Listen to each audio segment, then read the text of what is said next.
ओम नमः सुदेभ्यः। ओम नमः सुदेभ्यः। ओम नमः सुदेभ्यः। मंगलम भगवान वीरो मंगलम गौतमोमुनि मंगलम कुंद कुंदाद्यो जैन धर्मोस्तु मंगलम सर्वमंगल मांगल्यम सर्वकल्याणकारकं प्रधानं सर्वधर्माणां जैनं जयतु शासनं जैनं जयतु शासनं सकले विभाव अभाव कर किया आत्मकल्याण परमानंद सुबोधमय नमो सिद्ध भगवान आत्मसिद्धि के मार्ग का जिसमें सुभग विधान उस समाधि युक्त तंत्र का करूं सुगम व्याख्यान।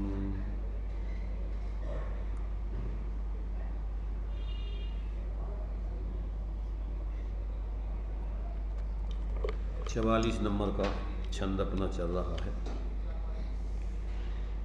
इस 44 नंबर के छंद में आचार्य देव ज्ञानी और अज्ञानी जीवों के अभिप्राय और उनकी भावना आदि को यहाँ बतला रहे हैं कि मूढ़ जीव अपने को किस रूप अनुभव करता है और विवेकी ज्ञानी धर्मात्मा जीव अपने को किस रूप अनुभव करता है। इसमें अज्ञानी के निज रूप के विषय में अनुभव करने की कल एक पॉइंट अपन ने लिया था। आज दूसरा पॉइंट है निज का परमार्थ स्वरूप कैसा है। भैया निज का परमार्थ स्वरूप भैया परमार्था तो ना कोई आत्मा पुरुष है ना कोई आत्मा स्त्री है ना कोई आत्मा नपुंसक है, किंतु दर्शन ज्ञानात्मक चेतन सत्य है। विवाह परिणाम का निमित्त पाकर जीव कैसी कैसी शरीर स्त्रियों में बनता है यह बात तो अलग है, किंतु स्वरूप तो सर्व से विभक्त एक चैतन्य स्वरूप मात्र है। अपने आप में ऐसा अनुभव किया जाना चाहिए कि मैं मनुष्य भी नहीं हूँ, मैं तो एक चिद्रूप सत्य हूँ। यहाँ पर एक तो अपना जो परिस्थितिजन्य स्वरूप है उसके बारे में यहाँ पर जानकारी दी गई और एक अपना जो वास्तविक स्वरूप है उसका यहाँ पर ज्ञान कराया। तो जिनको परिस्थितिजन्य स्वरूप को ही अपना स्वरूप मानने की टेप पड़ी हुई है अनादिकाल की, वो तो आचार्य कहते हैं कि बहिरात्मा है, मिथ्या दृष्टि है और वो चतुर्गति का ही पात्र बना रहता है, जो अपने लिए जो अनादिकालीन संसार दशा में विभाव भावों के निमित्त पूर्वक कर्मों के आश्रव बंध पूर्वक जो नो कर्म रूप शरीर आदि मिलते हैं, ये अपना वास्तविक स्वरूप नहीं है।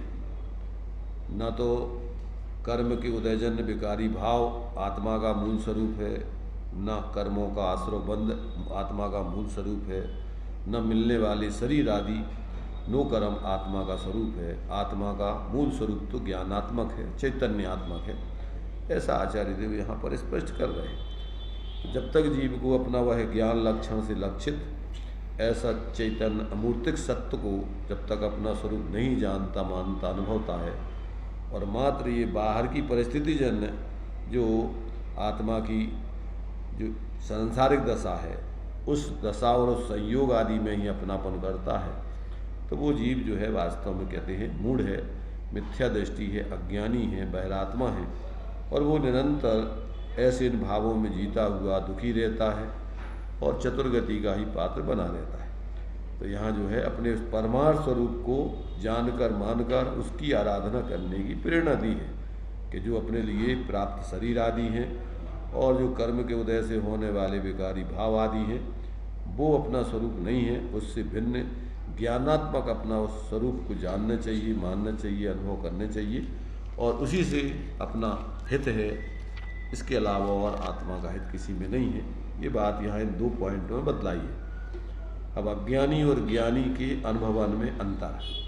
अहो बंधन बद्धता के कारण इस जीव में कैसा अभिमान हो गया है, शरीर में अहंकार हो गया है कि इसकी प्रतीति बदल गई है, इसकी वचन पद्धति बदल गई और विचार संस्कार भी बदल गए।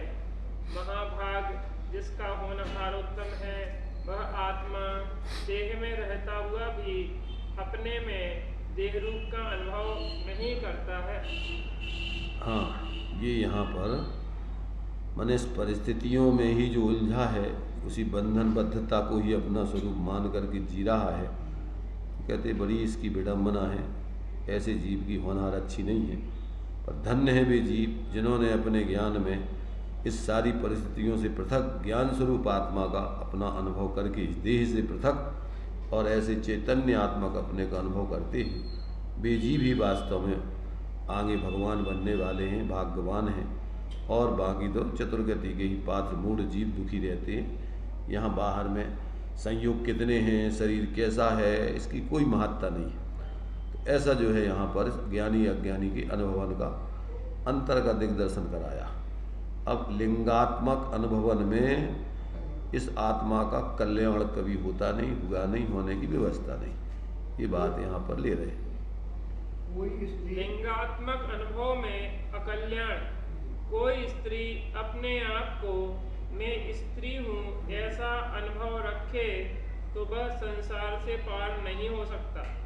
यूँ ही कोई पुरुष अपने आप को मैं मर्द हूँ, पुरुष हूँ ऐसा अनुभव कर ले तो वह संसार से पार नहीं हो सकता।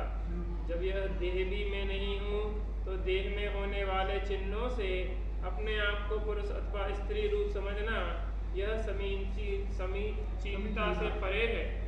मूढ़ पुरुष ही अपने आप को इन तीनों लिंगों रूप से अनुभव किया करते हैं। मूढ़ कहो मोही कहो, दोनों का एक ही अर्थ है, किंतु लोग मोही शब्द सुनकर रुष्ट हो जाते हैं और मूढ़ कह दो तो रुष्ट हो जाते हैं। नहीं, मोही कह दो तो रुष्ट नहीं होते, और मूढ़ कह दो तो रुष्ट हो जाते। किंतु लोग मोही शब्द सुनकर रुष्ट नहीं होते और मूढ़ कह दो तो रुष्ट हो जाते। मगर अगर अपन उससे किसी से गधा कह दो तो रुष्ट हो जाएगा, और भोला कह दो तो रुष्ट नहीं होगा। यदि भोला है तो रुष्ट नहीं होगा, जबकि दोनों का एक ही अर्थ है, भोला का हो या गधा का हो। तो ये जो है, ये शब्दों में जीव क्या है, जब तक तत्व ज्ञान नहीं होता तब तक इन शब्दों में ही उलझता सुलझता रहता है, विकल्पों में उलझा रहता है। इससे कोई अंतर नहीं पड़ता। आचार्य कह रहे कि भैया तू मूल में तो अपने अस्तित्व को समझ ले, पर बाहर के शब्द तुझे प्रभावित नहीं करेंगे और बाहर की कोई परिस्थिति तुझे प्रभावित नहीं करेगी। अब व्यामोह में बुद्धि का दुरुपयोग, जब जीव व्यामोह पूर्वक जीवन जीता है, यानी पर में मूर्छित हो जाता है, तो उसकी बुद्धि का ज्ञान का निरंतर दुरुपयोग होता रहता है। ऐसा यहाँ पर स्पष्ट करते हैं। व्यामोह में वृद्धि का दुरुपयोग। 2 युवक मित्र शेर सपाटा करने जा रहे थे। रास्ते में एक बुढ़िया मिली। उन्होंने कहा राम राम।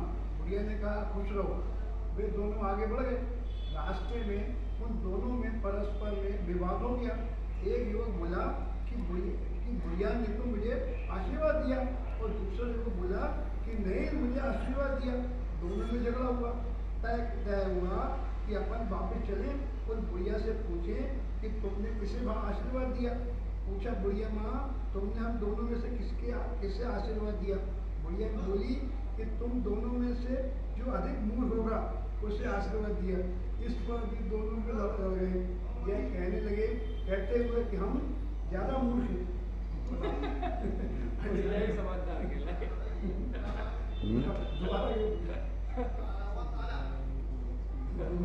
अब उसको भी तो फैसला नहीं हो रहा, वो करो हम ज़्यादा मूड है, वो करो हम ज़्यादा मूड है। अब फैसला कौन करे? तब अब आगे कहते बुढ़िया के पास मन गए और फिर उसका आगे और खुलासा करते। मूड की 2 कहानियाँ और सुनो। बुढ़िया ने एक से कहा, बताओ तुम कैसे बेवकूफ हो? उसने कहा कि मेरी 2 शादी हुई, दोनों स्त्री है। मैं जब अटारी पर से नीचे उतर रहा था, एक स्त्री ने ऊपर से हाथ पकड़ लिया और दूसरी स्त्री ने नीचे से पैर पकड़ लिया। दोनों में आपस में खींचातानी हुई।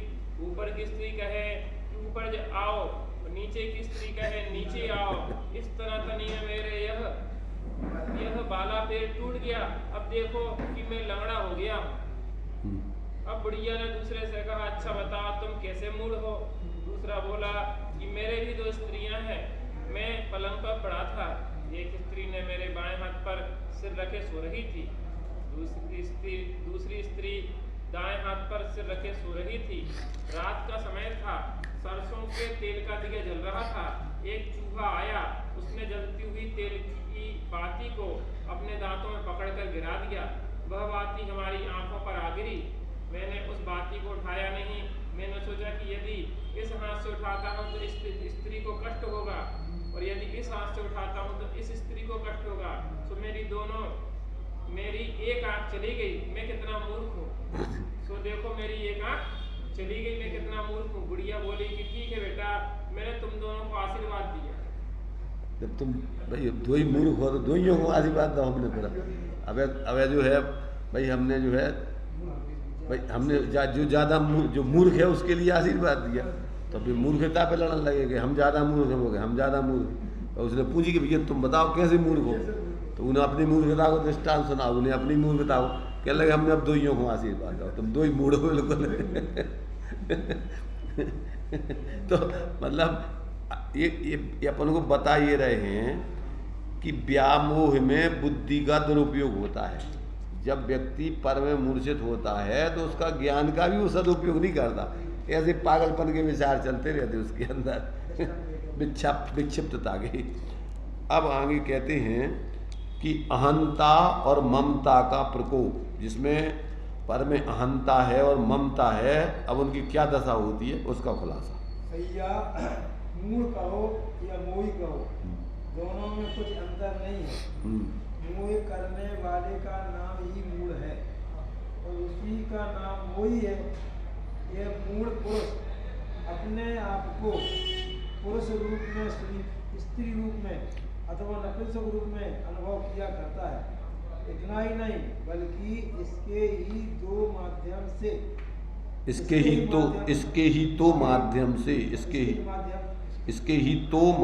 से यह अपने को कि मैं बच्चों वाला हूँ, मैं बच्चों वाली हूँ, मैं धनिक हूँ, मैं सुबह हूँ, मैं कुरूप हूँ आदि नाना प्रकार के अनुभव यह जीव किया करता है। किंतु हे आत्मन, ये तेरे नाना अनुभव तेरी बर्बादी के लिए है। इनमें तू हर्ष मत कर मान, अपने आप को सबसे ज्यादा ज्ञानानंद मात्री अनुभव किया कर। मोही जीव अपने को नाना रूप अनुभवता है, किंतु ज्ञानी पुरुष अपने को अनादि सिद्ध, स्वतः सिद्ध, शब्द मात्र से भी रहित यह चैतन्य प्रकाश मात्र मैं हूँ ऐसा अनुभव किया करता है। मैं क्लेश है, प्रसिद्ध बात है। सुनो, इसमें क्या है, बोलने में उसका भाव आना चाहिए। मैं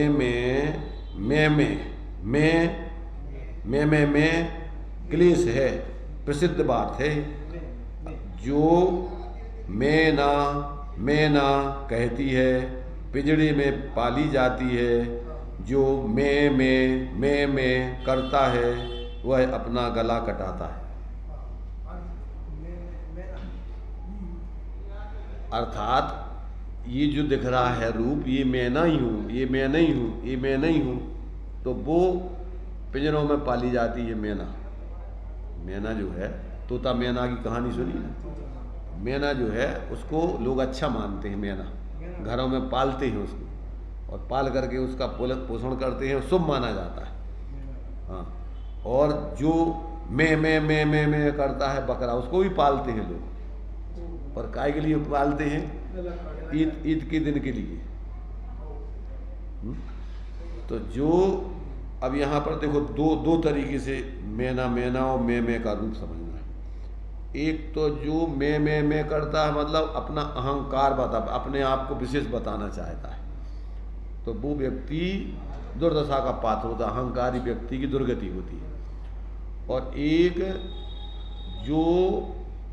जो अपना स्वरूप नहीं है, उसमें मैंने ऐसा किया, मैंने ऐसा किया, मैं ऐसा कर दूंगा, मैंने ऐसा किया, पर कर्तृत्व में अहंकार करता रहता है। तो वो व्यक्ति जो है इस प्रकार से क्या है, कहते मर की बकरी जैसी दशा में जाता है, वो निरंतर गला कटता है, मतलब ऐसे जीव की भी निरंतर आकुलता और परेशानी आती है। तो जो मूल में तो जो अपने मूल स्वरूप को अपना स्वरूप नहीं जान करके बाहर का दंभ करे, अथवा क्या है जो शरीर आदि अपना स्वरूप नहीं है, उस शरीर रूप अपने को अनुभव करे, वो सब के सब दुखी रहते, 24 घंटे परेशान रहते, ऐसा जानना चाहिए। अर्थ यह है कि जो अपने को मैं कहा करता है वह बुरी तरह से बर्बाद होता है, और जो अपने को नाकुश मानता है, नाकुश मतलब जो अपना बाहर के संयोगों से उनमें अहंकार आदि नहीं करता, विनम्र रहता है, उसका कभी कोई बिगाड़ नहीं करता या उसका बिगाड़ नहीं होता है, ऐसा जानना चाहिए। तो इस प्रकार से यहाँ पर में अहंकार और ममकार का प्रकोप माने उससे आत्मा की दुर्गति कैसी होती है, उसको यहाँ पर इन्होंने एक दृष्टांत आदि दे करके समझाने का प्रयत्न किया कि जो जीव बाहर में अहंकार ममकार में जीते हैं, उन जीवों की बहुत दुर्दशा होती है, वे निरंतर परेशान रहते हैं कसायों से। अब स्वार्थ साधना में छल का व्यवहार चलता है। बहुत समय पहले की बात है, माधुरी पत्र निकलता था, उसमें एक कहानी आई। अभी भी निकलता होगा माधुरी, तो माधुरी एक पत्रिका है। चलो, उसमें एक कहानी आई। बचपन में मैंने मनोहर लाल जी बर्णी अपनी अपना अनुभव बता रहे हैं। कहानी यह थी कि एक नटखट लड़का था, नाम उसका रामू था, पर उसने किस किस जगह क्या क्या नाम बताकर कैसे कैसे चकमा दिया, इस बात को सुनो। वह पाव भर रसगुल्ले लेकर चला। एक गांव के किनारे पावर क्या लेके चला? रसगुल्ले। एक गांव के किनारे एक धोबी कपड़े धो रहा था। उसका छोटा लड़का भी उसके संग में था। धोबी के लड़के को उसने रसगुल्ला खिला दिया। उसे मीठा लगा तो वह उसको खाने के लिए मचल गया। मैं तो खाऊंगा। धोबी पूछता है कि अरे तूने इसे क्या खिला दिया? वह बोला रसगुल्ला। रसगुल्ला। धोबी ने पूछा कहाँ होते हैं? अरे चले जाओ, ये बाग खड़े हैं, वहां से तोड़ लाओ। अब धोबी चला अपने लड़के को लेकर रसगुल्ले तोड़ने। सारे कपड़े बर्तन वहीं रख गया। उस लड़के से कहा कि थोड़ी देर इसे देखते रहना। अब इस लड़के ने कहा क्या? लड़के ने यहाँ क्या किया कि थाली लोटा व बढ़िया कपड़े लेकर चंपत हो गया। धोबी ने पहले उसका नाम पूछ लिया था। उसने बताया था कि मेरा नाम है कल परसों।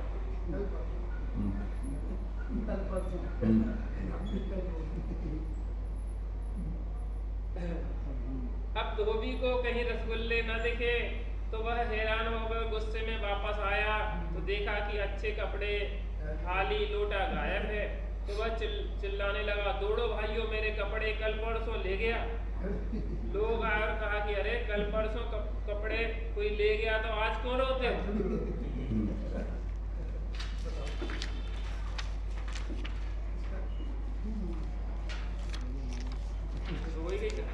अगर कहाँ से हो गई चलत जाओ, या कहानी हो गई। हाँ, एक देखो पहले क्या है मूल, तो स्वार्थ साधना वाला व्यक्ति निरंतर छल पूर्वक व्यवहार करता है, मायाचारी का व्यवहार। तो अभी एक दृष्टांत दिया छल का व्यवहार। अब माया में मायाचार निरंतर, उसी का अभी चलेगा, ये पूरा हो रहा है। वह लड़का बहुत दूर बढ़ गया। आगे जाकर एक घुड़सवार मिला। घुड़सवार को प्यास लगी उस लड़के के पास लोटा डोर थी। उसने पूछा कि अच्छा तुम्हारा क्या नाम है? उसने कहा कि मेरा नाम है कर्ज देने में।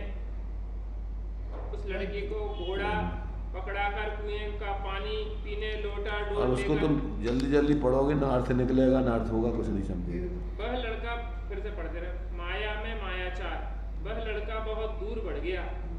आगे जाकर एक घुड़सवार मिला। घुड़सवार को प्यास लगी। उस लड़के के पास लोटा डोर थी। उसने पूछा कि अच्छा तुम्हारा नाम क्या है? उसने कहा कि मेरा नाम कर्ज है। कर्ज देने में, मेरा नाम है कर्ज देने में। वह उस लड़के को घोड़ा पकड़ाकर कुएं का पानी पीने लोटा डोर लेकर चला गया। अब घुड़सवार चिल्लाता है कि अरे भाइयों दौड़ो, कर्ज देने में मेरा घोड़ा ले गया। कर्ज देने में मेरा घोड़ा ले गया। कर्ज देने में मेरा घोड़ा ले गया। लोग आए और कहा कि ओ भाई, कर्ज देने में घोड़ा ले गया तो क्या बुरा किया? मैंने उसने अपना नाम बदल करके उधर उधर कुछ रखा, इधर कुछ रखा, क्योंकि मायाचारी व्यक्ति तो झूठ बोलता रहता है। तो उसने नाम अपना बदल के मेरा कर्ज देने में नाम है। तब वो जो है उधर जो है वो घोड़ा उसको पकड़ा के, भैया हम आते हैं पानी पी के कुएं पे, जब तक वो घोड़ा लेके चंपत हो गया। अब वो गए वो दौड़ो दौड़ो भैया दौड़ो, लोग कहेंगे क्या कि हम कर्ज देने में हमारा घोड़ा ले गया, कर्ज देने में तो कर्ज देने में तुमने कर्ज लिया था, देने में चला गया तो क्या बुरा होगा? अच्छी बात है, जान दो। अब और देखो मैं की प्रतिक्रिया, उनको पढ़ा दो, चलो देवेंद्र पढ़ा दो। मैं की प्रतिक्रिया। अब वह लड़का एक शहर में पहुंचा। सोचा कि कहाँ ठहरूं। एक दुनिया का घर था, वहाँ उतर गया। दुनिया तो वहाँ था नहीं, कहीं बाहर गया था। घर में धुननी थी। वह उससे कहता है, माँ मुझे रात्रि भर ठहर जाने दो, सवेरा होते ही अपने घर चला जाऊंगा। तो उसने कहा अच्छा बेटा ठहर जाओ, क्या नाम है तुम्हारा? तो लड़का बोला मेरा नाम है तू ही तो था। अच्छा तू ही तो था बेटा, ठहर जाओ। वह ठहर गया। पास में थी एक बनिए की दुकान, वहां से शक्कर घी आटा दाल सब ले लिया और कहा कि सवेरे तुम्हारे सब पैसे चुका देंगे।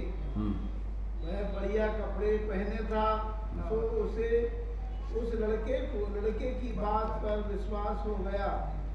उसने नाम पूछा तो बताया कि मेरा नाम है मैं ही था।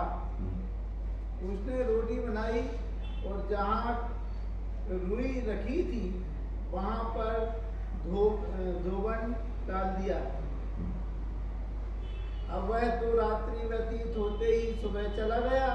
दोपहर में दुनिया आया, सारी रुई खराब देखी तो वह पूछता है ये रात्रि को कौन ठहरा था? क्या तो स्त्री कहती है कि तू ही तो था, क्योंकि वह नाम ही था उसका। उसने कहा ठीक क्यों नहीं कहे बताती? कहा तू ही तो था। उसने डंडे लेकर 2-4 जमाए। अब वह बनिया आकर दया करके बोलता है, अरे भाई इसे मत मारो, जो यहाँ ठहरा था वह मैं था। मैं ही था। मैं था। लो यह बनिया पीटा। वो बनिया पिटा मैं ही तो था। लिंगात्मक माने ये जो है, माने ये बता रहा है कि जिसको आत्मबोध नहीं है तो जो क्या करता है, स्वार्थमय जीवन जीता है तो मायाचारी को जीवन जीता है तो झूठ मायाचार, मैं को जीवन जीता है तो मायाचार। अब लिंगात्मक जीवन जीता है तो मायाचार की हेता, उसी में वहाँ के दृष्टांत दे रहे। लिंगात्मक माया रूप की हेता। तो भैया जो मैं करता है, माने मिथ्या दृष्टि के कितने रूप होते हैं, उन रूपों के दृष्टांत दे के समझा रहे हैं। तो भैया जो मैं करता है वह पीटा जाता है।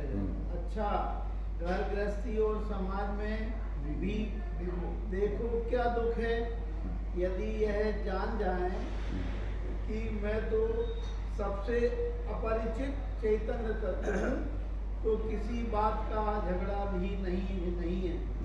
अज्ञानी जीव को शरीर से भिन्न इस निज आत्म तत्व की प्रतीति नहीं है। इस कारण वह अपने को नाना रूप मानता है। कभी किसी छोटी बच्ची से कहो कि तू तो लड़का है, तो वह लड़की कहेगी कि हट, तू ही क्या हो, तू ही हो, वह लड़का। मानो वह समझती है कि लड़का होना खराब बात है। हाँ।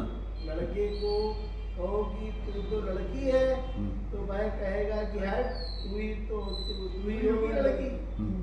तो लड़का जानता है कि लड़की होना खराब है, और लड़की जानती है कि लड़का होना खराब है। तो उसका अर्थ यह हुआ कि दोनों होना ही खराब है। जब लड़की को लड़का सुनना पसंद नहीं, लड़के को लड़की सुनना पसंद नहीं, तो इसका अर्थ यह हुआ कि दोनों ही खराब है। उसे कोई लड़की से कहो कि तू लड़का है, तो कहता है तू ही होगा लड़का।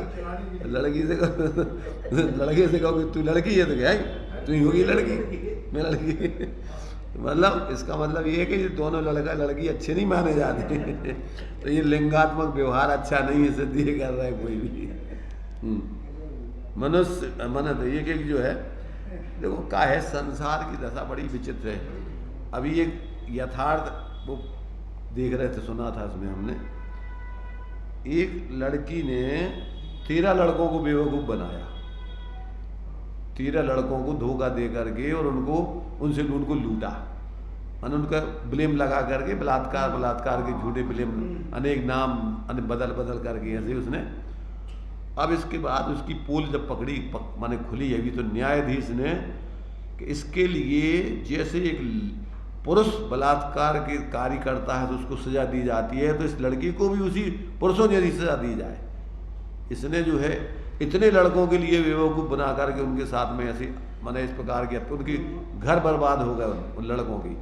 तो मतलब ये है कि जब ये जीव अपने असली स्वरूप को नहीं समझता है तो कितने नाटक करता है। अब आज अपन देखो, ये आतंकवादी है, क्या कर रहे हैं, क्या चाह रहे हैं, क्या है, परेशान करने का सिर्फ सांप्रदायिक बुद्धि से व्यर्थ में ही खुद परेशान हो रहे हैं, वो दूसरों को परेशान कर रहे हैं। पूरे विश्व में तहलका मच गया, सारे विश्व में जो है वो कुछ कह रहा है, वो कुछ कह रहा है, वो कुछ कह रहा है, पूरे देश पे उन आक्रमण कर दो, वो कह रहा हम तुम्हारे साथ हैं, मैं हम तुम्हारे साथ। मतलब एक छोटी सी घटना से कितना अनर्थ होता है। ये मिथ्यात्व का विस्तार कितना है। ये जीव अनादिकाल से 4 गति 84 लाख योनियों में भटकते हुए आज तक इससे जो है मैंने उसको शांति नहीं मिल पा रही। मतलब खुद भी परेशान, दूसरों को परेशान होने में वो यही तो ये मिथ्यात्व दशा के कैसे कैसे रूप है, अब उसकी समझ में नहीं आता किसी। ऐसे ये अब धर्म के क्षेत्र में भी भीड़ इकट्ठी करके लोगों को उलझाए रहो, ना खुद कल्याण करना ना दूसरों को, ये क्या है सब। और मिथ्या दृष्टि ही नेतृत्व करना चाहता है। सम्यक दृष्टि जैसे पहले देखो सज्जन पुरुष होते थे, कोई समाज का नेता बनना नहीं चाहता था, सारे लोग मना करके उनको क्या करते थे, नेतृत्व सौंपते थे, और वो जिम्मेदारी लेता नहीं था, भैया आप लोग सब लोग देखो संयोग, सब लोग अपनी अपनी जिम्मेदारी समझो तो हम चलो तुम्हारा संयोग करने के लिए बंदोबस्त बना दो। परंतु नेता हम नहीं बनना चाहते, क्यों कि हम अपने तुम सब कोई बात मानो ना, नहीं हम फालतू का अपना समय खराब करें। और आज जो मिथ्या दृष्टि प्रत्येक व्यक्ति नेता बनने को लड़ रहा है, चाहे राजनीति हो चाहे धर्म का क्षेत्र हो, सब लोग हम नेता बनना चाहते, हमें विशेष मानो, हम प्रमुख बनना चाहते, हम प्रमुख। तो ये उल्टी दशा है। जबकि सम्यक दृष्टि तो एक विकल्प फोकट का समझ करके कोई जिम्मेदारी लेना नहीं चाहता। पहले आचार्य बनते नहीं थे कोई, जबरदस्ती सारे समाज संघ के लोग आचार्य मुनि मिलकर के नहीं साहब हम आपके नेतृत्व में रहना चाहते हैं। तो ये ऐसी वर्तमान की दुर्दशा मिथ्यात्व दशा में है, अपन देख रहे हैं प्रत्यक्ष रूप। और वो क्या करते हैं फिर खुद को भी, क्योंकि आत्मबोध नहीं है तो खुद शांति से जीते नहीं हैं और दूसरों को भी अशांति के कामों में उलझा देते हैं फिर। तो ये आज जो दुर्दशा हो रही है, इस काल में, इस पंचम काल में सम्यक दृष्टि कोई पैदा होते नहीं, मिथ्या दृष्टियों का बोलबाला है। और इस मिथ्यात्व के सारे रूप बताए जा रहे हैं कि मिथ्यात्व दशा में कैसी कैसी पागलपन की वृत्तियां होती हैं। प्रत्येक व्यक्ति, टाइम उसके पास है नहीं है और जिम्मेदारी ले रहा है। अब क्या होगा, खुद परेशान होगा, दूसरों को परेशानी पैदा करेगा। जैसे मान लीजिए डॉक्टर है, 1 या 2 ऑपरेशन कर सकता है वो दिन भर में, और वो ले 10 ऑपरेशन। अब सारे मरीज लाइन लगाए बैठे रहेंगे, डॉक्टर साहब हमारा नंबर कब आएगा, हमारा कब आएगा, और ये भी हापाधापी करेगा कि जल्दी निपटा दें, और जल्दी में सही तरीके से करेगा नहीं, खुद भी परेशान होगा और सबको परेशान करेगा।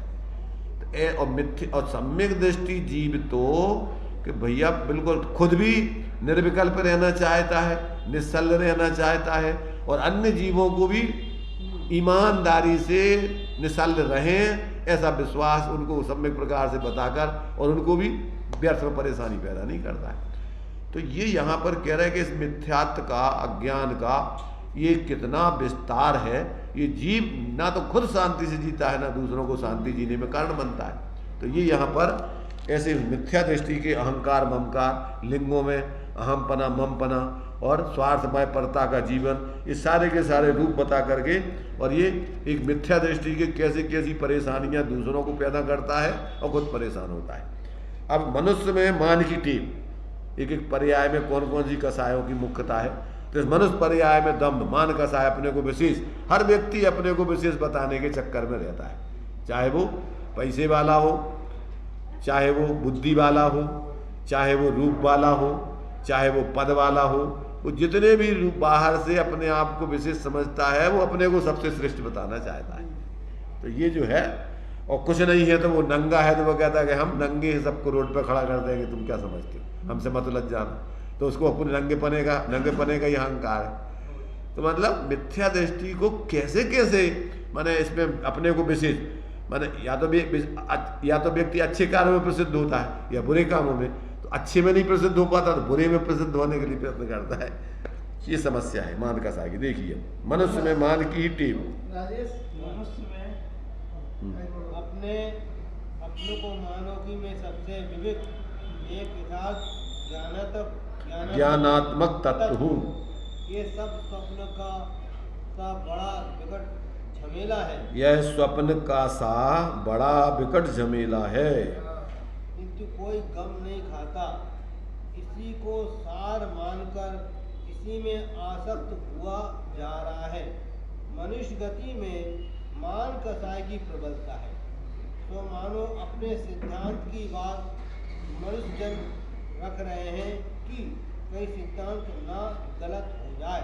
माने क्या कह रही है कि मनुष्य पर्याय में मान कसाय की मुख्यता है, तो कहते अपने सिद्धांत की बात मनुष्य जन रख रहे हैं कि कहीं ये सिद्धांत गलत ना हो जाए। कौन सा? मान कसाय वाला, मनुष्य मान कसाय का है। हाँ, तो उसको उस सिद्धांत को सिद्ध करने के लिए ये मान कसाय करते जा रहे हैं। नरक गति में क्रोध कसाय अधिक है, तिर्यंच गति में माया कसाय अधिक है, और देव गति में लोभ कसाय अधिक है। सो मानो मनुष्य ऐसा सोच रहे हैं को मान किए जाओ। हाँ। नहीं तो कहीं ऐसा ना हो कि जैन शास्त्र गलत हो जाए। ये हंसी की बात कह रहा है। जैन शास्त्र ये भी तो कह रहे हैं कि मनुष्य कर्म काट कर मुक्ति प्राप्त करता है। ऐसा तो उसकी सिद्धि क्यों नहीं कर रहे कि मनुष्य ही मोक्ष जा सकता है, तो वो बात सिद्ध तो नहीं कर रहे। पर मनुष्य का साय में मनुष्य में मान की मुख्यता होती है। उस सिद्धांत को सिद्ध करने के लिए कहीं जैन शास्त्र गलत नहीं हो जाए, इसलिए मान किए जाओ। ये है स्थिति। अब मान का अनुद्गमन, मान का अनुद्गमन। देहरादून के चतुर्मास में एक 1.5 मील रोज घूमने जाना पड़ता था। अब उसको क्या है, सुनो शांति से उसको उसका सही से ही पढ़ो। देखो क्या है, अब ये छुल्लक जी थे, शौच जाने को बाहर जाना है, शौच में जाना नहीं है, तो 1-1.5 मील बाहर जाना पड़ता था। मतलब सुबह उन्होंने ये नहीं लिखा सोच को घूमने जाना, ये लिखा उन्होंने कि देहरादून के चातुर्मास में 1-1.5 मील रोज घूमने जाना पड़ता था। माने जो घूमने जाना पड़ता था मतलब सोच को जाना पड़ता था। तो सुबह के समय तो रास्ते में कुछ पंजाबियों के या और किसी के लड़के गोली पतंग इत्यादि खेल खेला करते थे। ये गोली कंची गोली वगैरह खेलते हैं। तो कभी कभी ऐसा मन में आता था कि बहुत दिनों से गालियां सुनने को नहीं मिली। मतलब ये वो शुल्लक अवस्था की नहीं है, इनने तो ये सामान्य उस समय जो है सामान्य लोग होंगे। जैसे तुम्हारे गणेश प्रसाद जी बलुआ सागर में स्वच्छ जाते थे तो बच्चे गिल्ली डंडा खेलते थे, तो उन्होंने कहा यार बेटा हमें खिलाओ, हमें खिला रहे क्या, हो आ जाओ बाबा जी। और उनने रखो वो डब्बा और अब गाँव की तो हद ही खेले खिलाए, तो उनने बस उनने गिल्ली डंडा लाओ और एक टल्ला मारो तो एक किले को आँख में, तो एकदम आँख में तो भूना खच्चा होगा वो, तो एकदम अब उनकी छुट्टी पुट्टी बंद। अब भी जो है जा रहे थे सोच को, तो अब सोच मोच तो तर वो बंद होगा। अब भी जो है पानी मानी ले गए, वापस चले गए घरे। अब घरे चले गए, अब वो अंदर कमरे में घुस गए। अब भी चुना जब आई थी उनकी माता जी वहाँ उनके संगे थे। अब क्या हुआ कि शाम को जो है वो जो है तुम्हारे से वो अब जिसके लड़का की आंख में जो खून वो गिल्ली डंडा लग गई, खून निकलो, तो वो बाप और बताई जो है वो मोड़ा को लेके पहुँच गए होते। पहुँचे तो उन्होंने कहा वो बाबा जी कहाँ है गई, तो अब उनकी वो उनसे पूछी चुना भाई से, तो अब उन्होंने देखो अब मारे गए। अब स्थिति जो है वो डंडा गाँव के लोग डंडा में डर ले गए, तो पहुँचे उन्होंने कि अब तो बहुत हालत ख़राब है। तो बस कहीं काहे कहीं बुलाओ बाबा जी को, थोड़ा काम है बुलाओ। तो बस भी आके पाँव पड़ने लगे कि महाराज ये हमारे मोड़ा को कोई अकसूर है, तो और बहुत अस्पतालों में हमने दवाई कर ली थी और तुमने जो है वो अकसूर ठीक करके आँख में मरो खून है तो सबको सब निकल गो, सूखिलाने आँख से दिखा लो, सो जो है उसकी आँख अच्छी हो गई। सो बे जाके उनको धन्यवाद देवे के लाने, उनको आशीर्वाद लेवे के लाने गए। तो कभी कभी ऐसा होता है कि अपन बोला था कि जब भाग्य मारे जोर तो कूदो नींदे चोर, जब पुण्य को आओ तो गलत काम भी अच्छा हो जाता। तो भी तो उनने तो सोची कि हमारी कटिया करी हुई, परंतु वो भाव अच्छा उनको।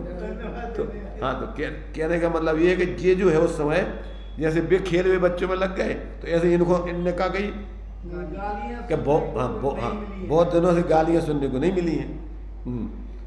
तो चलो इनके खेल को पैरों से थोड़ा मिटा देता खेल को, खेला था तो कह थोड़े इनके खेल को मिटा दें तो कुछ ना कुछ तो सुनने को मिलेगा ही, कुछ ना कुछ गालियाँ तो देंगे। मैंने उनके खेल को मिटा भी दिया, तो किसी लड़के ने कुछ गाली दी, किसी लड़के ने कुछ गाली दी, सो वह मन बहलाने की बात थी। माने बच्चों की गालियाँ सुनने में ही मजा, ये देख रहे हैं ना, क्योंकि जानते हैं कि बच्चों की गालियाँ बहुत मधुर होती हैं। मान कसाए इस मनुष्य में कुछ कूट कूट करके भरी हुई है। दूसरों से उनकी गालियाँ सुनने में भी उसको मजा आता, मान सम्मान का उसका सवाल है कि इसकी गालियाँ, जैसे शादी में जाके समझी गालियाँ सुनता है ना, तो वो भी मान का सवाल है वहाँ पर, मान सम्मान। इनने गाली तक नहीं तो वही बता नहीं घरे गए। तो ये कह रहे कि इस मनुष्य पर्याय में माने गाली सुनने में भी मान सम्मान का सवाल खड़ा होता है। आगे देखिए, व्यामोहियों से आशय में व्यामोह का महत्व। व्यामोहियों के आशय में व्यामोह का महत्व यह समझना चाहिए कि मेरे को जानने वाला कोई है ही नहीं। भीतर प्रवेश करके देखो मेरा क्या स्वरूप है, क्या यह दृश्यमान शरीर मैं हूँ? यदि यह शरीर मैं हूँ तो यह बहुत बुरी तरह से जला दिया जाता हूँ। मृत्यु के बाद इस घर के ही लोग इस मुर्दा को बहुत देर तक रखना पसंद नहीं करते, जिसकी बड़ी सेवा की जाती है। करीब करीब ऐसा रोज आँखों में दृश्य आया करता है, फिर भी अपने आपके बारे में ऐसा सुझाव नहीं होता है कि क्या रखा है, इस शरीर की मान्यता में इस शरीर को ही लोग मौत दिया करते हैं। आत्मा को कोई मौत नहीं देता। आत्मा तो अमूर्त है, ज्ञानानंद स्वरूप है। इसकी ओर दृष्टि है। किसकी ओर दृष्टि है? इसकी ओर किसकी दृष्टि है? इसकी दृष्टि है। इसकी ओर दृष्टि हो क्या है? इसकी ओर किसकी दृष्टि है? प्रश्नवाचक चिन्ह है। हाँ चलो, इसकी अज्ञानी की इस शरीर पर दृष्टि है। सो शरीर जैसा है उसी रूप यह अपने को अनुभव किया करता है। तो व्यामोहियों से आशय में व्यामोह का महत्व, माने व्यामोहियों के अभिप्राय में व्यामोह का ही महत्व चलता रहता है। उनको बस नहीं, माने झूठा महत्व बनाए रखते हैं अपने व्यामोह का, कि अपने आप को शरीर में, मान में, नाम में, फलाने में, ढीगड़े में नहीं, वो अपनी महत्ता समझता रहता है। जो मूल स्वरूप है उधर उसका भाव जाता ही नहीं है। ये बता। किसी की दृष्टि। हाँ, तो आत्मा की स्वतः निष्पन्नता, जबकि अपना स्वरूप कहते हैं किस प्रकार है वो। किंतु अंतरात्मा को देखो, वह अपने आत्मा को देखता है कि मैं अनादि सिद्ध हूँ, पैदा भी होने वाला नहीं हूँ, किसी गति से आता किसी गति से जाता हूँ। नहीं, किसी गति से आता किसी गति से जाता हूँ, फिर भी सदा रहता। किसी गति से आता किसी गति में जाता, फिर भी ना किसी से आता ना किसी कहीं जाता। फिर भी सदा रहता हूँ। जैसे कोई पुराने घर को बदलकर नए घर में पहुंचता है तो क्या कोई खिन्न होकर जाता है? वह तो खूब खुश होकर जाता है, पहुंचता है। यूं ही यह जीव पुराने शरीर को बदलकर नए शरीर में पहुंचता है। वहाँ हो रहे ये सब काम, उसमें खेद की बात क्या है? किंतु इसको शरीर ही आत्मा विदित है, उसको तो उस समय बड़ा संक्लेश होता है। यह मैं आत्मा स्वतः निष्पन्न हूँ, किसी अन्य पदार्थ से रचा हुआ नहीं हूँ, मेरे उत्पन्न करने वाले माता पिता नहीं है। यह परमात्म स्वरूप की बात कही जा रही है।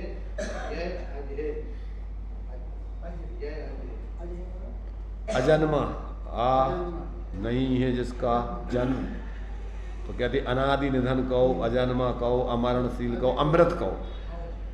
अजन्मा अज कहो, अमृत कहो। अमृत में मरण से रहित अनंत है और अज में जन्म से रहित अनादि है। तो इधर अज माने अनादि और अमृत माने अनंत। तो ना तो ये जन्म है इसका, ना कोई इसका अंत है, इसलिए मैं तो अजन्मा हूँ, अमृत हूँ, अमृत पुत्र हूँ मैं तो। ऐसा अन्य लोग मानते हैं कि जो मैं तो अमृत पुत्र हूँ। तो अर्थात आत्मा अनादि अनंत है और जो पर्याय है उसी की अवस्था उसी से उत्पन्न होती है, तो वो किसकी है? उसी की है। तो मैं अमृत पुत्र हूँ, तो अमृत का पुत्र अमृत है, वो भी उसमें भी वो आत्मा ही व्याप रहा है, अनादि अनंत उसमें। तो इस प्रकार से, क्योंकि उसमें बाप का नाम जोड़ा जाता है, माँ का नाम जोड़ा जाता है, तो वो अनादि अनंत आत्मा है, उसी की पर्याय उसी में से होती है, उसी में लीन हो जाती है। इसलिए वो भी वास्तव में प्रत्येक पर्याय अपने को आत्मा रूप अनुभव करे तो ही उसका वास्तव में जीवन सार्थक है। अन्यथा तो ये सब क्या है? आत्मा अपने आप को शरीर आदि रूप, जन्म मरण वाला, आदि आदि पैसों वाला, स्त्री पुरुष नपुंसक, ये सब मूर्ता के विकल्प है, सब ये कह रहे हैं। अब आत्मा की शब्द वर्जितता, पहले आत्मा की स्वतः निष्पन्नता, न उसका जन्म है न कोई मरण है, सहज सदा सिद्ध है, स्वतः सिद्ध है। अब शब्द वर्जितता, आत्मा शब्दों के द्वारा भी ज्ञात नहीं होती है, ये बात यहाँ पर सिद्ध करते हैं। आत्म तत्व में किसी प्रकार का शब्द है ही नहीं। जीव यह ज्ञान करता है तो ज्ञान करने से पहले या साथ साथ इसको अंतरंग में कोई शब्द उठा करते हैं।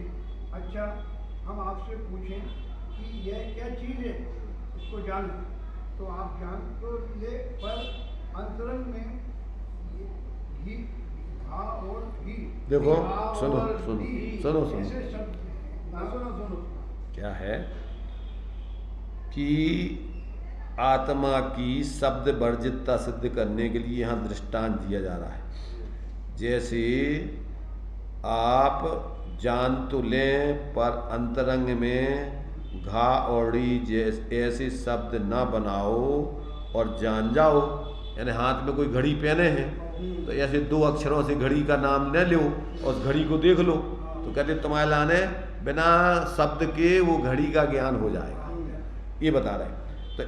तो ऐसे जानने में आपको मुश्किल पड़ रही है, मैंने ऐसे में, क्योंकि आपने उसका कोई का नाम नहीं रखोगे तो आपको ऐसे लगेगा कि अब जो क्या है, क्या जान रहा है। तो अपन ने एक नाम निक्षेप करके हर चीज़ का नाम रखा जाता है।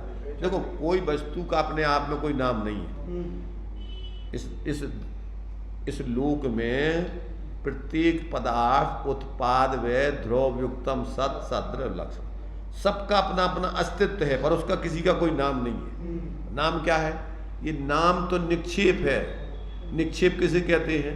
सम्यक लोक व्यवहार चलाने के लिए सम्यक ज्ञान के आधार पर जो जो जो अपने लिए 4 प्रकार के निक्षेप हैं, वो नाम, स्थापना, द्रव, भाव, तस्तन्यासा, तो वो निक्षेप लोक व्यवहार चलाने के लिए है। अगर ये नहीं रखोगे तो आप लोक में जी नहीं पाओगे।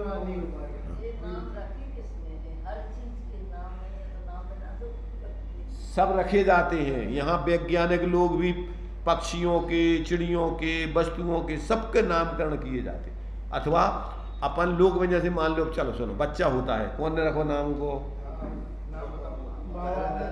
अब जैसे एक हमारे भाई का एक बच्चा था, वो जो है ऊपर तुम्हारे क्या बोलते बच्चों को, जो झूला में वो डोलता रहता था, अरे डोले डोले डोले, उसका नाम डोले हो गया।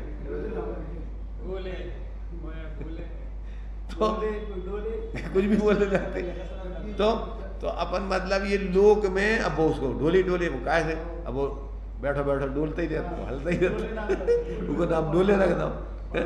तो अरे वो भोले, अरे भोले, अरे भोले, तो भोले नाम रखो। नाम हुआ तो नंगी माली, नंगे माली को बोले, ये नंगे माली, नंगे नंगे माली नाम ही था उसको, नंगी माली। तो वैसे तो सभी नंगे हैं, परंतु भाई क्या है, गरीबी ज्यादा नहीं होगी तो कहते तो नंगा नहीं है बिल्कुल, सब नाम होता है नंगी माली। तो मतलब क्या है कि ये एक नामकरण है, वो वस्तु का कोई नाम नहीं है परमार्थ से, समझ रहे ना। ऐसे ही अपन आत्मा का जो है ये भी नाम है, चेतन। तो ये भी क्योंकि अचेतन 6 द्रव्यों के भी नाम है ही, नहीं तो अपने आप में उनका कोई नाम नहीं है, लोक व्यवहार चलाने के लिए अपन ने नाम रखा है। तो अपन को यहाँ बता रहे कि तो आप जान तो लें पर अंतरंग में कि घाड़ी ऐसा शब्द ना बनाए और जान जाओ। तो ऐसे जानने में आपको मुश्किल पड़ रही होगी। वस्तु के जानने के साथ साथ अंतरंग में कुछ शब्द उठा करते हैं, मैंने उसको अपन भैया कहा देख लो तुमने कि जा घड़ी, अब कौन सी घड़ी, अब कंपनी के नाम बोलो, फलानी ढगानी, ये सब नाम, तो उनके नाम थोड़ी है। तो अपन ने समझ में के लाने लोक व्यवहार में नाम रखो, HMT घड़ी, फलानी घड़ी, ये सब है, रीको घड़ी, सीको घड़ी। तो आचार्य देव यह बताते हैं कि व्यवहारिक संस्कार के कारण ऐसा हो जाता है। परमार्थता तेरे में तो शब्द ही नहीं है, यह जीव अपने को किसी रूप अनुभव करने से पहले अथवा उस अनुभव करते समय करता है, तो उस अनुभव के साथ साथ उसमें कोई शब्द उठा करते, मैंने जब कछु न कछु उसके विकल्प चलते, और तू तो शब्दों से भी रहित है, अथवा शब्द मूलक जो अनुभव है उस अनुभव रूप तू अपने को क्यों मानता है। अपने आप को शब्द रहित स्वतः सिद्ध एक चैतन्य स्वरूप मान कि यह मैं हूँ, और इस मुझ स्वरूप के अतिरिक्त अन्य कुछ भी नटखट यह मैं नहीं हूँ। कुछ भी खटखट अपने अंदर नहीं है।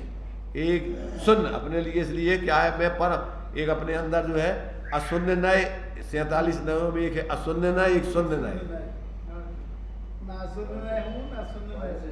देखो क्या है, ये 247 नयों में नय माने देखने का तरीका पदार्थ, तो वस्तु या आत्मा एक शून्य नय से शून्य है और अशून्य नय से अशून्य है। अब उसका अर्थ वाचक शब्द का अर्थ क्या हुआ कि पर भावों से पर द्रव्यों से शून्य, तो उस नय से जिसको अपन जैसे अस्थि नास्ति बोलते ना, तो आत्मा में एक अस्थि नाम का धर्म है, एक नास्ति नाम का धर्म है। तो नास्ति नाम का धर्म क्या करता है, पर के अभाव रूप अपने को बनाए रखना, ये नास्ति नाम के धर्म का काम है। पर के अभाव स्वरूप अपने को बनाए रखना। और अस्थि नाम के धर्म का क्या काम है, अपने चतुष्टय रूप अपने को बनाए रखना, ये अस्थि नाम के धर्म का काम है। करना अपन को करना नहीं है कुछ, ये वस्तु में ऐसे धर्म है अपने आप। ऐसा ये भी धर्म समझ लो, कौन सा, शून्य और अशून्य नय। ये तो नय माने देखो, जिन नय किसे कहते हैं, वस्तु के किसी अंश को बताने वाला, वस्तु के किसी एक अंश का ज्ञान कराने वाला नय कहलाता है। सम्यक ज्ञान का अंश है, प्रमाण ज्ञान के अंश को नय कहते हैं, समझ गए ना। तो अब ये भी एक एक धर्म है आत्मा में। कौन सो, एक शून्य नाम का धर्म है, एक अशून्य नाम का धर्म है। जैसे अस्थि नाम का धर्म, एक नास्ति नाम का धर्म। तो शून्य नाम का धर्म क्या बताता है कि आप पर भावों से शून्य हो, शून्य माने रहित, और आप अपने स्वरूप से अशून्य भरे हुए हो। अशून्य माने भरा हुआ, शून्य नहीं हो, अर्थात भरे हुए हो, भरचक हो। मैं हूं अपने में स्वयं पूर्ण, पर की मुझ में कुछ गंध नहीं। अब भी सब गीत में लग दो तुम, वो है का। अब शब्दों में बोलो, वैसे गीत में पढ़ो, चाहे गद्य में पढ़ो, अब चाहे किसी बात भी बताऊं समझने अपन। तो ये जब तक अपन को ऐसे, अब अपन क्या है, इतने मोह में व्यामोह है पर के 24 घंटे अपनी कल्पनाओं से हम खाली हो ही नहीं पाते, टाइम ही नहीं मिलता अपन को। 24 घंटे कल्पनाएं कल्पनाएं कल्पनाएं कल्पनाएं कल्पनाएं, जो मकान दुकान रुपया पैसा बच्चे बीवी ये वो नौकर चाकर, और ये फलाना ढकाना, और बैंक को फलाने जाना ढकाने जाना, बैंक को लेने जाना, इधर जाना उधर जाना। पागल हो गया, रात दिन विक्षिप्त हो गया। यहाँ क्या किसने दे रखा है इसको ठेका, खुद के मोह से इसने ये सारा ठेका ले रखा है। और नए नए काम ढूंढ ढूंढ करके समय, जैसे बच्चों के लिए टाइम पूरा करने के लिए खेल चाहिए कुछ, ऐसे ही अपने को भुलाए रखने के लिए इसने इतने काम ढूंढ रखे हैं सब, ताकि अपन को अपनी याद ना आ जाए कभी, अपन अपने को भूले रहे। जैसे बच्चों को अगर भी उनको काम नहीं दो तो भी रोने लगा जल्दी, तो कछु न कछु उनको पकड़ा दो तो वो उलझे रहे। इसलिए बच्चे माता पिता जो है अपने काम में लगे हुए।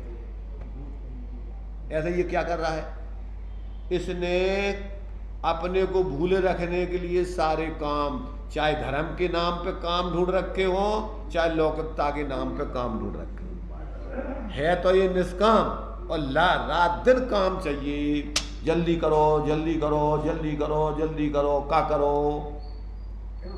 पूजा जल्दी करो, स्वाध्याय जल्दी करो, भोजन जल्दी करो। काय भैया कहाँ जा रहे, का काम है तुम्हें। 24 घंटे, क्योंकि आकुलता में जीना है, तो आकुलता में जल्दी जल्दी। और है कैसा, हूँ स्वतंत्र निश्चल निष्काम, आत्म को हित है सुख सुख आकुलता बन गई। और इस धर्म में भी आकुलता आकुलता आकुलता आकुलता आकुलता आकुलता आकुलता। सामान्य व्यक्तियों को जितनी आकुलता नहीं है उतनी आकुलता, क्या कि कछु कछु करत रहो।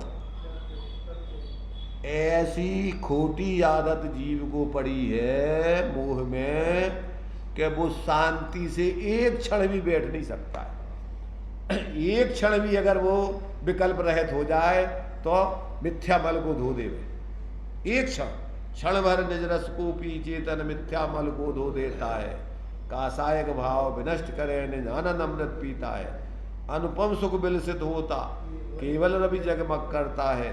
दर्शन बल पूर्ण प्रकट होती यही अनंत अवस्था है।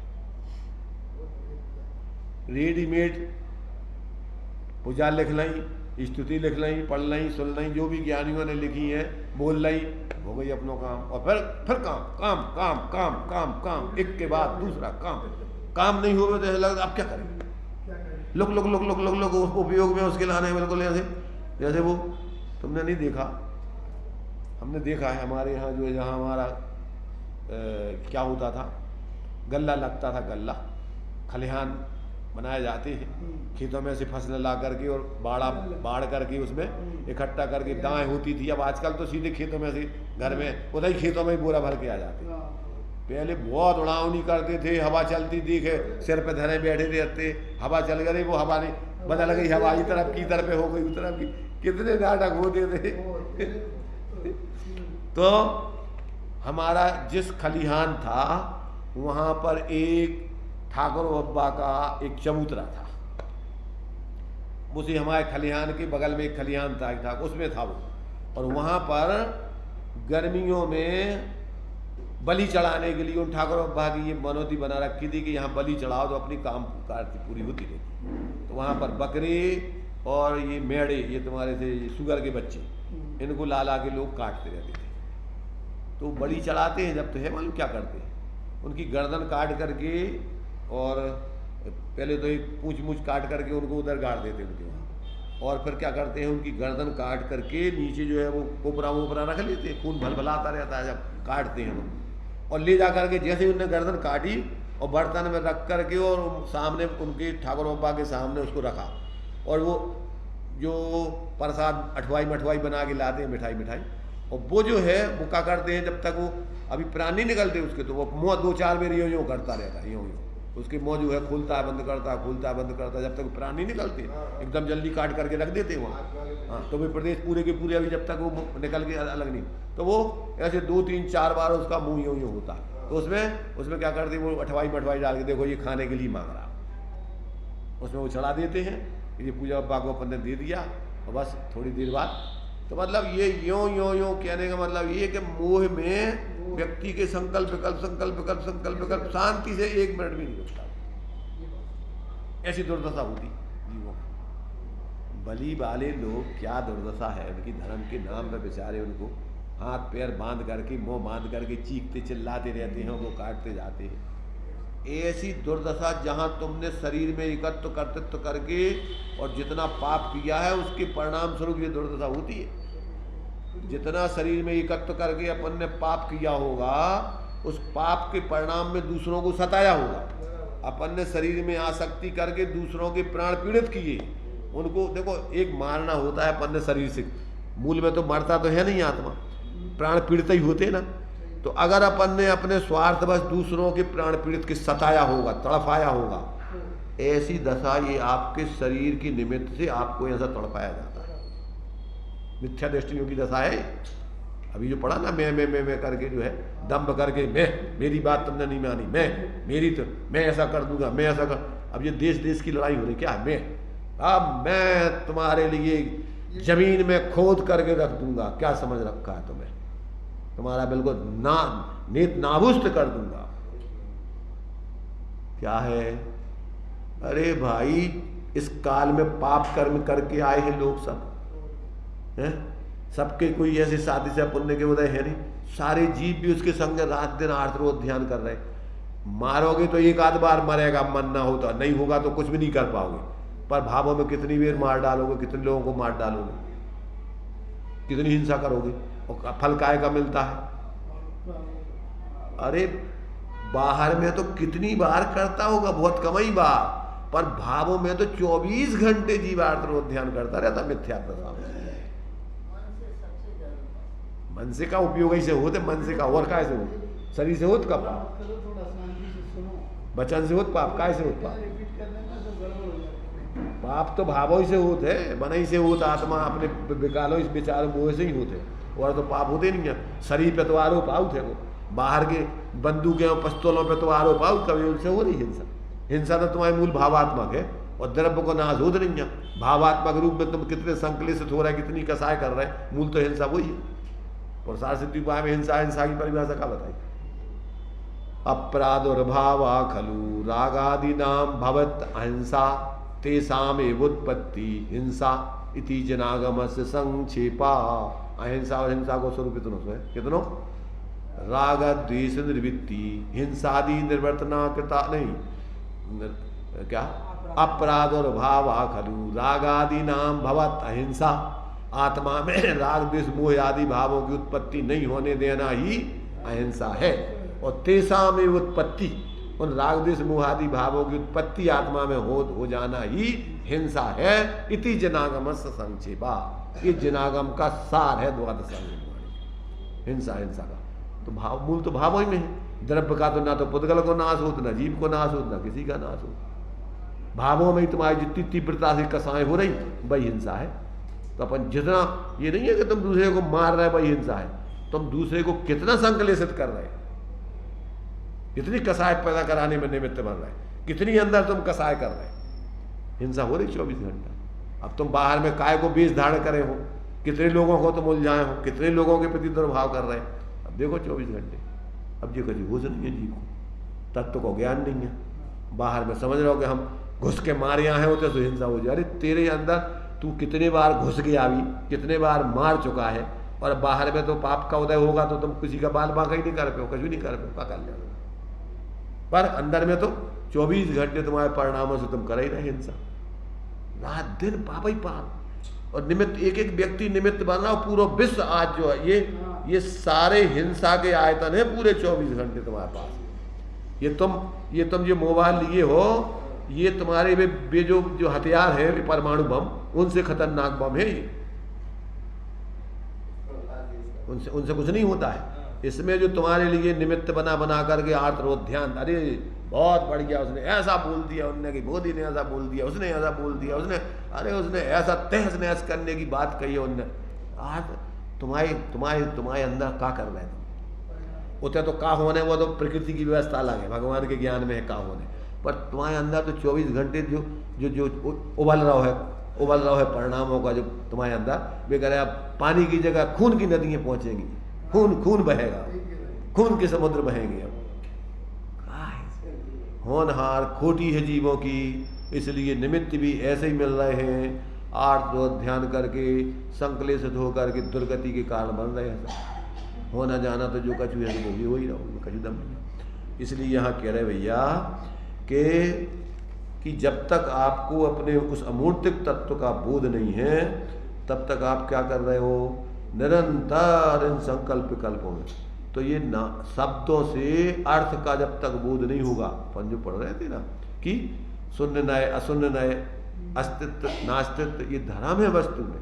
जब तक इनका बोध नहीं कि अपन पर से शून्य हैं, अपने से भरे हुए हैं, अपने स्वरूप को खाली नहीं कर, अलग नहीं कर सकत, पर के स्वरूप को अपने में ग्रहण नहीं कर सकत। ये दो धर्म, शून्य शून्य नय कहो, अस्थि नास्ति नय कहो, अस्थि नास्ति धर्म कहो, ये शब्दों की अलग अलग भेद है अकेले।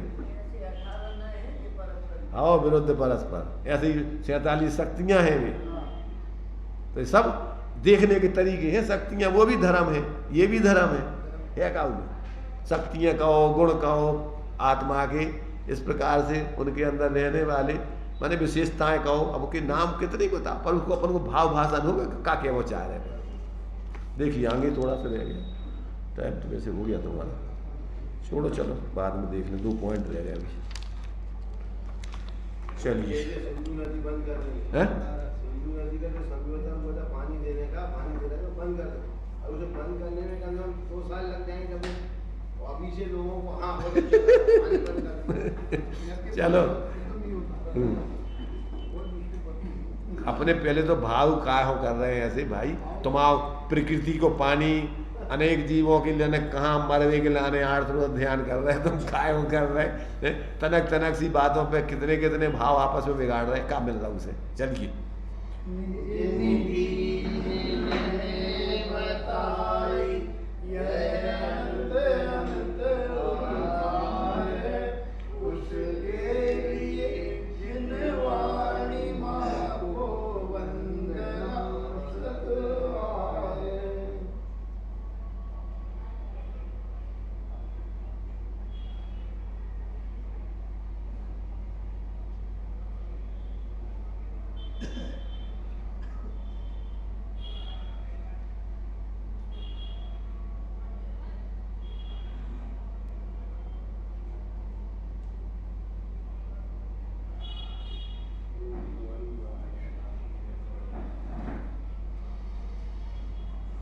द्वादशांग निधमाणी माँ की जय। पंच परमेष्टि भगवंतों की जय।